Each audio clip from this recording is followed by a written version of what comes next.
Hello and welcome back to Let's Play Trudograd with me, BringItDon. I'll start with this guy back here since he's by himself. Какая приятная встреча.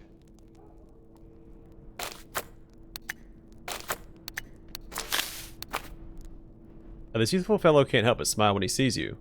When you make eye contact, he seems to freeze in place. Hello, are you new in town? Can I help you? I'm curious, how much does it cost to rent a room here? All the beds are either taken or paid for in advance. It's like this everywhere. Finding decent accommodations in Trudograd is hella hard. Nobody can afford an apartment, and renting a room is only slightly easier. You could build a mud hut outside the walls, but the police will never give you any peace. And eventually, someone will burn it down out of spite. Maybe with you inside. Gotcha. Answer a few other questions. Why not? Ask away. What's your name, buddy? I'm good with alarm clocks and timepieces in general. That's why the locals call me TikTok. What do you do here? Me and Orca work for the owner of the house. He hired us to collect scrap and old tech from the ruins around the city. But the snow has made it hard, so now we're sitting around without work. It's just me, the boss, and her. Tell me about Trudograd. I don't want to jinx it, but life in Trudograd has actually become tolerable. Before, people were being killed in broad daylight, but now attacks and muggings usually only happen at night. It's a huge step towards a civilized society. Any gossip you want to share? My boss is constantly arguing with his competitor, who shows up to harass the poor guy every day with these bizarre accusations. Maybe you noticed this yourself. I see. Can we change the subject? The man nods, nod back at him, and leave. A muscular, dark-haired man with wide shoulders is arguing aggressively with a balding man of similar physique. You can't immediately figure out what the quarrel is about, but it must be very important to them. They're so involved, they didn't even notice your approach. A minute passes like this, before the bearded, tough guy throws a quick glance your way and stops his opponent in his tracks. Shut your pie hole for a second. You see this guy's trying to talk to me? What's up, man? It's about a room, tough luck. I don't have any vacancies. I just want to ask you a few questions. If you so badly need to kill some time, then go for it. Just make it quick. What's your name? My parents, with God as my witness, named me Epiphanies. What do you do? I'm the kind soul that rents out rooms in this ruin, but my main business is scrap metal repurposing. Tell me about the city. The authorities were always bragging about gunning bombs out of the sky, mid-air, on the day the world ended. We really ought to thank the stupidity of enemy spies instead of our amazing military. The Americans must have miscalculated the strategic importance of Trudograd and its factories, as they only sent 5 nukes our way instead of 5,000. Know any good gossip? Remember the massive cloth shortage 2 years ago? The same reliable sources are predicting huge price increases for pig iron next year. Stock up now, should put your money later. Let's change the subject. What is it? What are you arguing about? Can I help? No, this is none of your business. Move along. I have a certain reputation when it comes to settling disputes. No peaceful negotiation will work here. This idiot is either trying to provoke me or make me lose my mind. First, he got himself stuck balls deep in the scrap business. My business, where I didn't have a single real competitor before. Then he uncovered some funky archival documents, stating that half the places I'm digging up are actually the property of his ancient ancestors, and therefore belong to him. As if that wasn't enough, I was coming around every day and declaring that okay, brace yourself for this bit, that I'm haunting his sleep and trying to murder him in his nightmares. How can he even say such a ridiculous thing with a straight face? How could any animate, shoelace tying, groin and armpit washing human being believe in such hogwash? No hogwash here, only wicked sleep magic. You want to destroy your competition, don't you? I stopped you from growing fatter and richer, exploiting my ancestral lands. So you decided to send terrible visions my way. Don't talk to that modern-day Savagali stranger. Leave him to fester in his own dark mind, or might make an appearance in your dreams too. There you go, straight from the horse's mouth. You can try your luck if you're such a hotshot negotiator. I'm even willing to pay if you manage to stop this line of bullcrap. I'm half convinced an early grave is the only fix for this superstitious idiot. Strange. You don't know what he's talking about. Why do you have this sheet of paper in your room? Show him the mantra. What? Where did you get that? Have you been going through my stuff? Or, I meant to say, I've never seen this paper before in my life. What is this? Some lame poetry? The man on the other side of the argument grins widely as he plucks the paper from your hands. Well, well, well. What do we have here? A conscious mantra, eh? Head on a pillow, ready for my evil. Wars, boars, obese dwarves. I'll make your sleep much worse. Oy vey dooby doo. All your nightmares will come true. Oh, now I got you by the balls, Epiphanies. Are you crazy or something? This is the first time I've seen this piece of paper. Really? Then why is the handwriting the same as that on your court documents? Just a coincidence. Or forgery. Plus, I never expected the spell would actually work. Ignorance of spell potency does not exempt a warlock from responsibility. Remember this line from the Trudogradian Codex of Law. Jerk. In other words, see you in court. The man leaves with a beaming, triumphant smile. The failed warlock tracks his enemy's exit with a malicious scowl. Then he turns to you, his huge hairy knuckles tightening, as if he's preparing to attack. Then the big guy exhales loudly and seems to calm down. Now hold on just a minute. The local criminal code has an article about magic rituals? What the... Get the heck away from me, you dirty rat.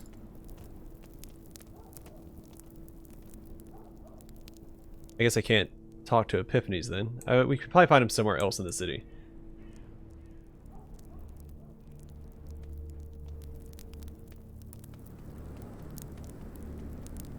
Как дела, делишки?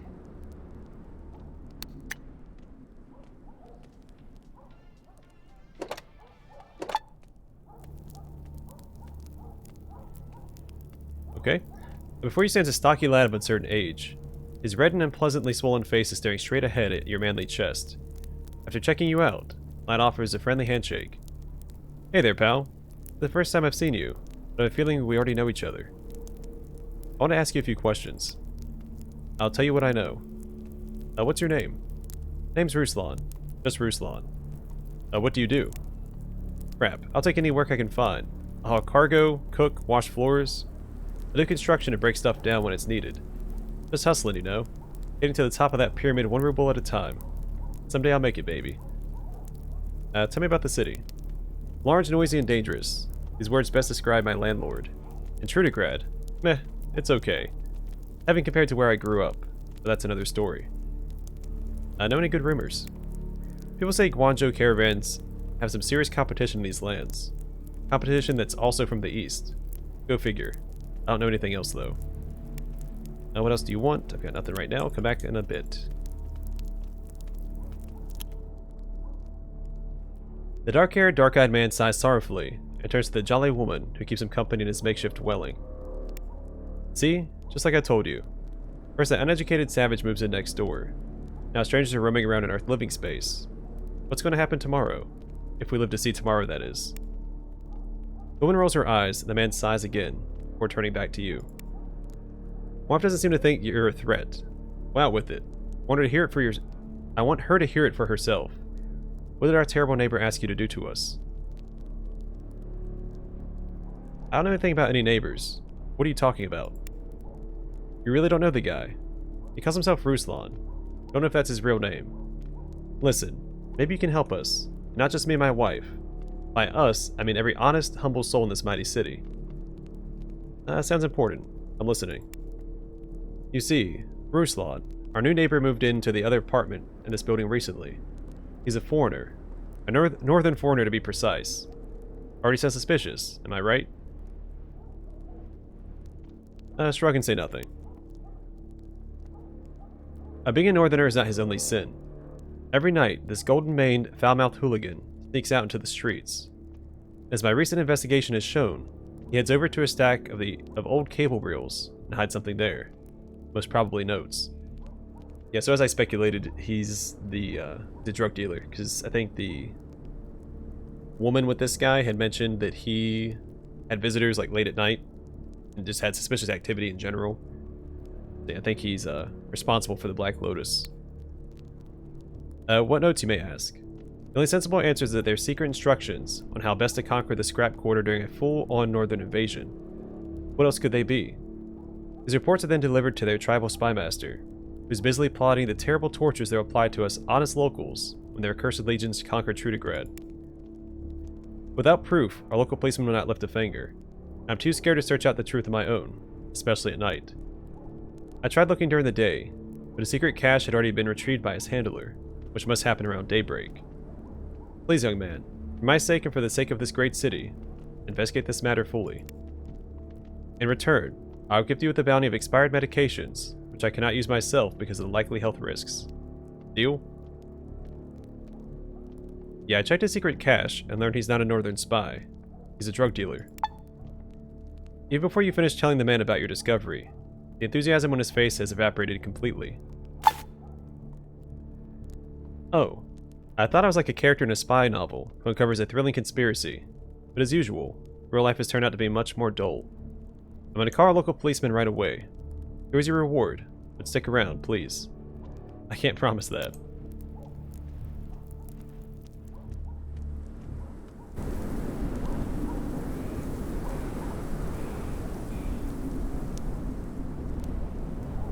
Alright, policeman. I have irrefutable proof of my neighbor is involved in illegal drug trafficking. Really? Life doesn't get easier, I see. Lead the way, citizen, since I have nothing better to do.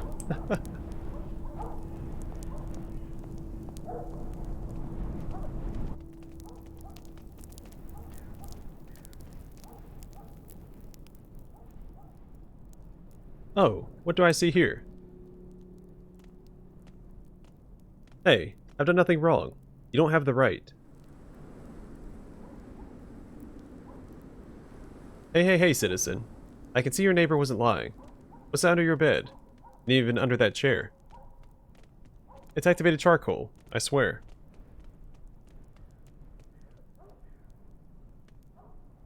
Activated charcoal doesn't give me rehab flashbacks, citizen.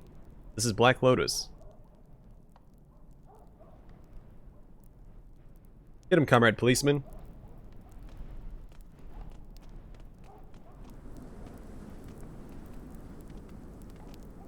I was actually expecting the policeman to take a bribe or something there. That works too, I guess.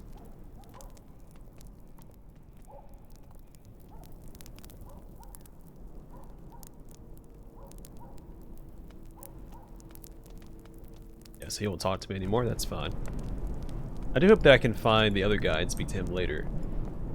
О, кого я вижу. Здравствуйте.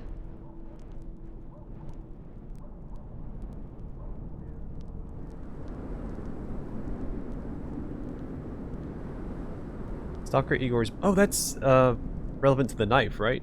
Or connected to the knife that I picked up. So we'll grab that. I want the spiked blade. I can put this on my knife.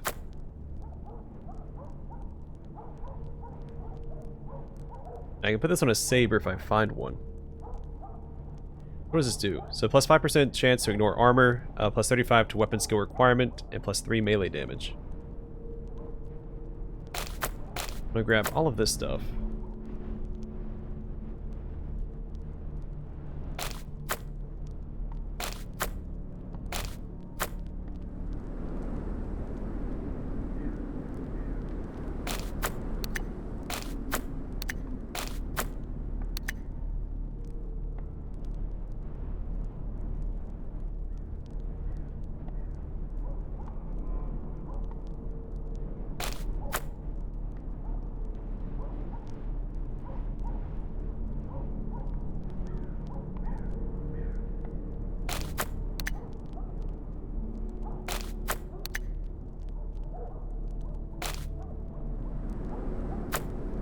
I feel like this is going to be rare. This might be something we can use later during our quest or something, so I'm going to hold on to that for now.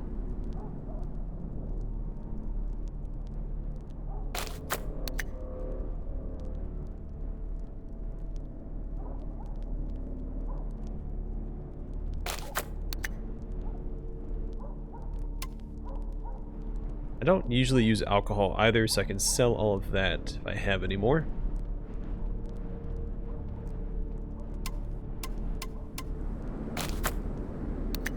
Alright, then let's pay for the rest.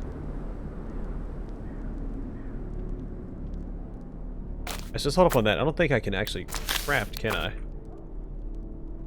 A smiling woman with a weather-beaten face is excitedly gesturing you closer. When you do, she gives her huge rucksack a hard slap. Oh, hello there, little chicken. Cheap, cheap, cheap, cheap. It's imitation of a bird or my prices. Now, Aryanya always has the best refurbished wares. At first glance, some don't even look refurbished. Refurbished? Did you mean to say junk? Only buy secondhand if it comes with a huge discount. Oh, no, no, no, no. No junk here. Well, some may call it junk, but I call it treasure. Buy now, or someone else will buy in your place. They'll be thanking me as they squander their cash. Sure. For the meantime, I want to ask you some questions. Fine. Let's coo like doves, birdie. What can you tell me about yourself? I'm a simple old hen. I don't fly high in the sky. I keep myself grounded most days, because the ground is where all the future refurbished wares are scattered, in garbage dumps and ruins mainly. My house trade. Like a penguin's flying skills. People around here basically live in and on refurbished wares. Why would they pay me when their place is a dump of its own? What can you tell me about the city? Trudograd is like a stork standing in the middle of a swamp. Its thin and scaly lower half is wet. Its sleek, attractive upper half is nice and dry. What I'm trying to say with this metaphor is that the ground level of this city is a soggy, disease-ridden sump compared to the comfortable, nicely appointed apartments up high. Share a couple of rumors with me, why don't you? Never trust rumors, birdie. My hometown, some old gals once spotted a rabbit with a human face. Every single able-bodied person in the city immediately dropped what they were doing to go search for this wondrous beast. They spent 2 days combing the woods until they finally figured it wasn't a rabbit, actually a wolf that had run past the old gals carrying a child's severed head in its maw. Nothing special, just your average everyday occurrence, blown out of all proportion by gossip. Out of all. That's a weird way of saying that. Alright, so I do want to see if I can even... Yeah, I need a minimum crafting skill of 25.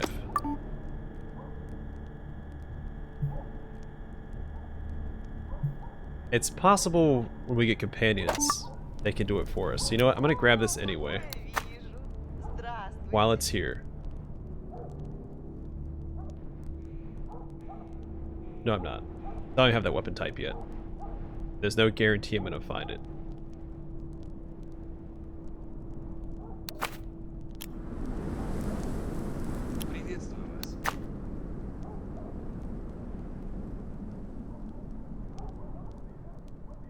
I need to read that book too.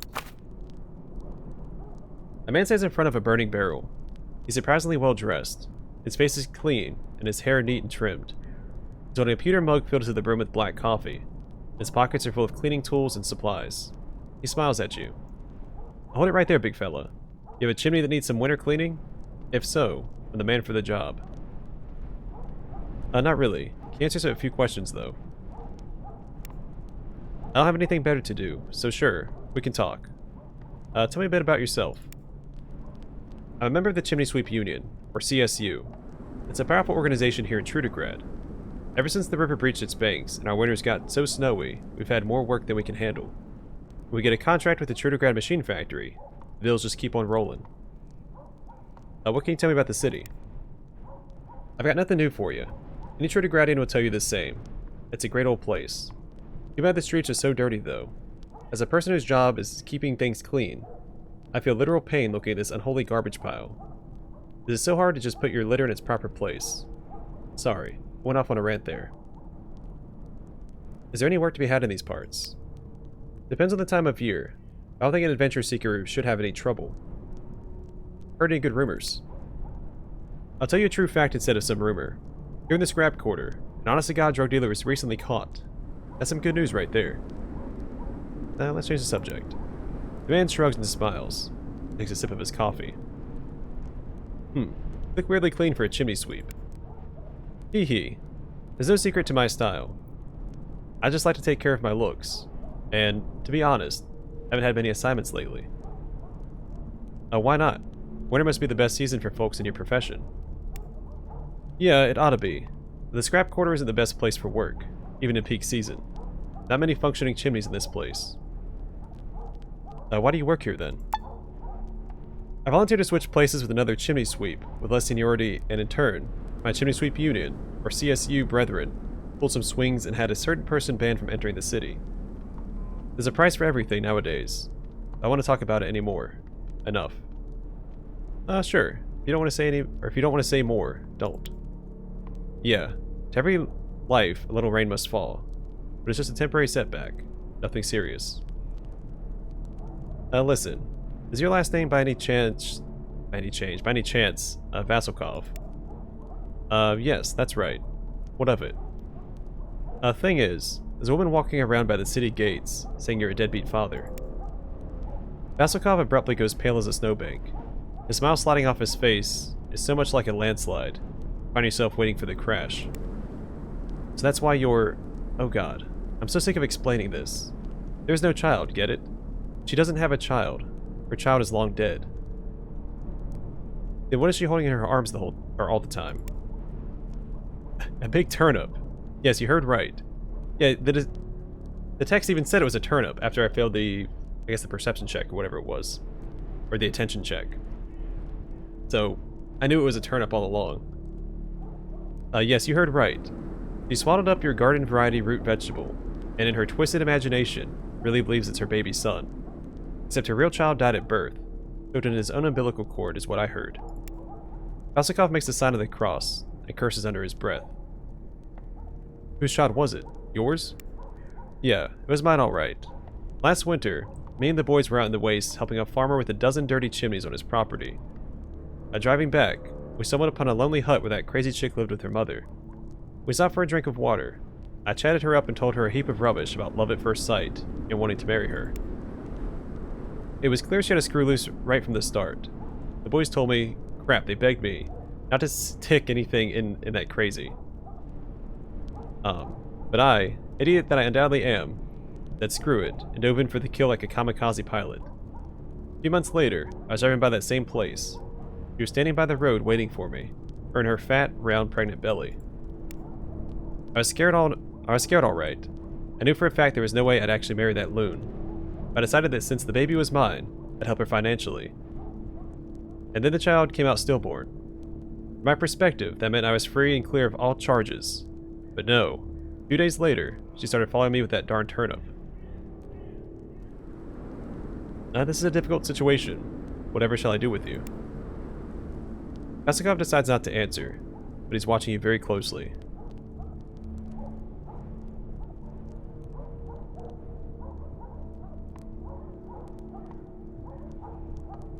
I don't think she should get support, necessarily, but experience. But you are at fault in a way, because your actions led to her breakdown. Just pay her a little something every month to clear your conscience. The man hems and haws for a bit while he mulls it over, but finally his shoulders slump in defeat. Darn you. Fine. I give that crazy host some money. Maybe I actually wronged her, in a way. I don't know. It's a stupid situation. Well, what are you standing there for? Go tell her the good news. God, what have I made myself a part of? You should have thought about that beforehand. Bye.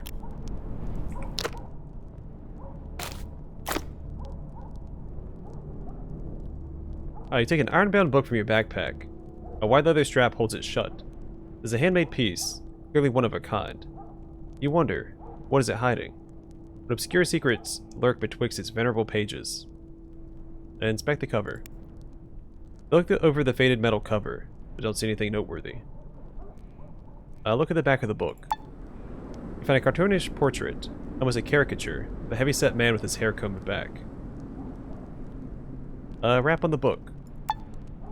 Give the rusty metal a hard knock. It sounds hollow. Undo the strap holding it closed. You unfasten the leather clasp. To your surprise, the perplexing tome still won't open. A small rusty padlock beneath the strap is holding the yellow pages tightly together. Pick the lock. Either this lock isn't as simple as it looks, or your lockpicking skills are seriously lacking. Yeah, break the puny lock in your fist. The iron grip reduces the helpless little padlock to an equally small pile of crumpled components. What is it you're hiding? Open the book. You part the covers of the mysterious book, but quickly realize there's no way to read it. The yellowed pages have all been glued together. However, the rectangular space has been hollowed out inside. Inside is a small notebook, 3 oily devilweed joints, and a single 9mm cartridge. I discard the book, but keep its contents.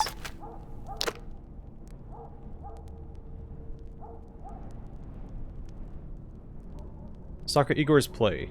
An old notebook with a weird play in it, written by a certain Stalker Igor.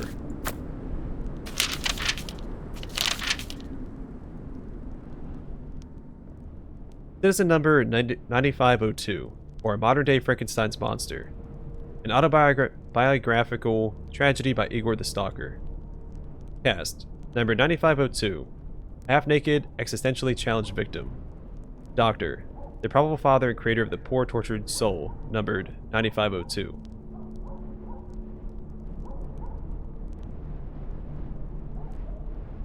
I'm pretty sure that's the code for the knife. We find ourselves in a cold basement laboratory. Multiple biological specimens are floating in jars of formaldehyde? Surgical tools and ancient medical books gather dust on the shelves. In the middle of it all, a cold metal slab, placed with a reddish-brown crust.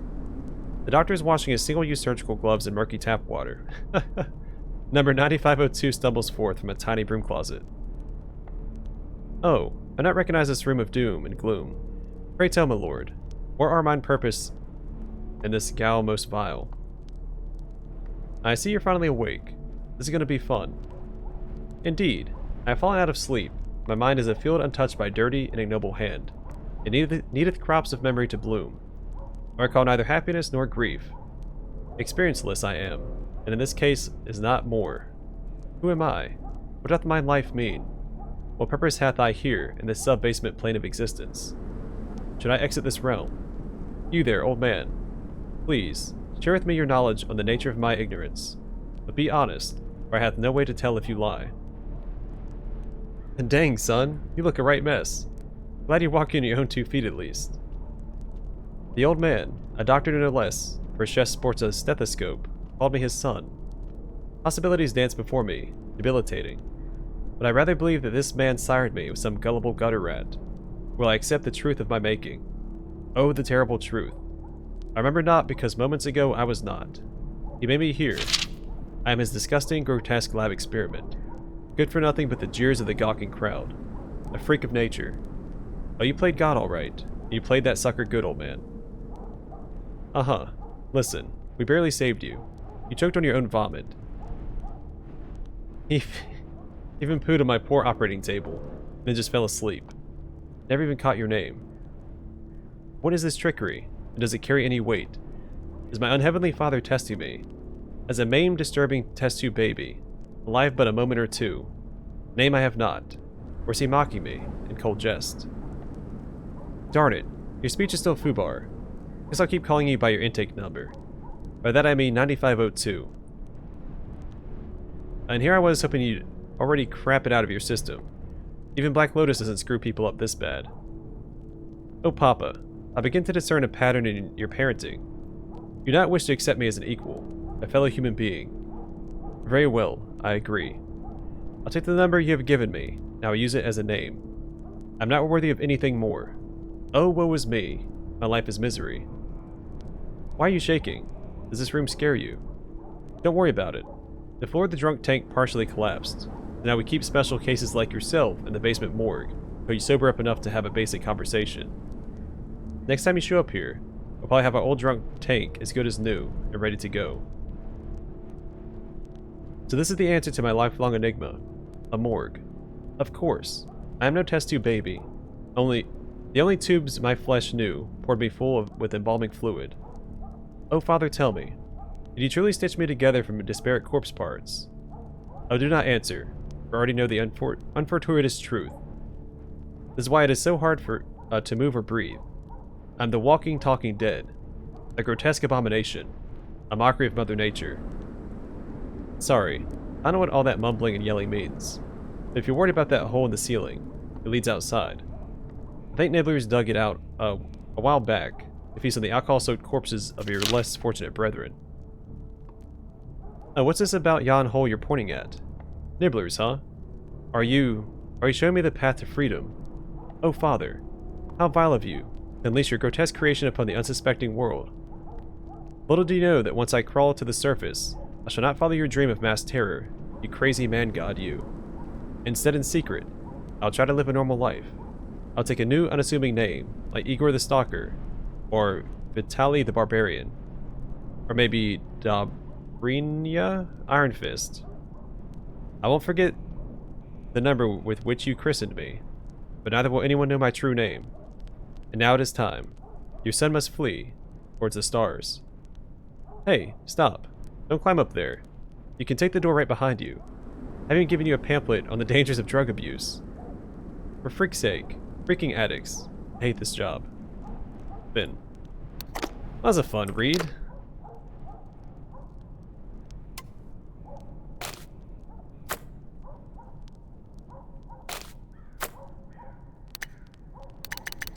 $95.02.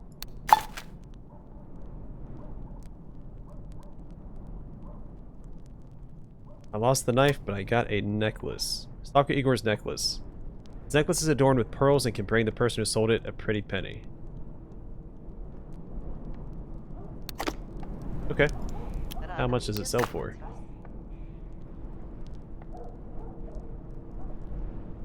Yeah, I feel like I should hold on to that for later. I feel like it'll crop up at some point.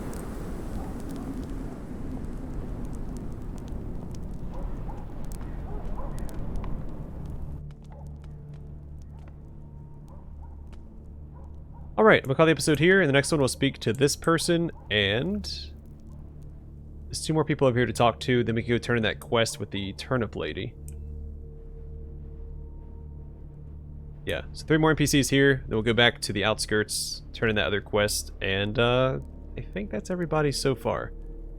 I'll probably go around this area one more time, make sure there's no more new NPCs during the day, and we'll go from there.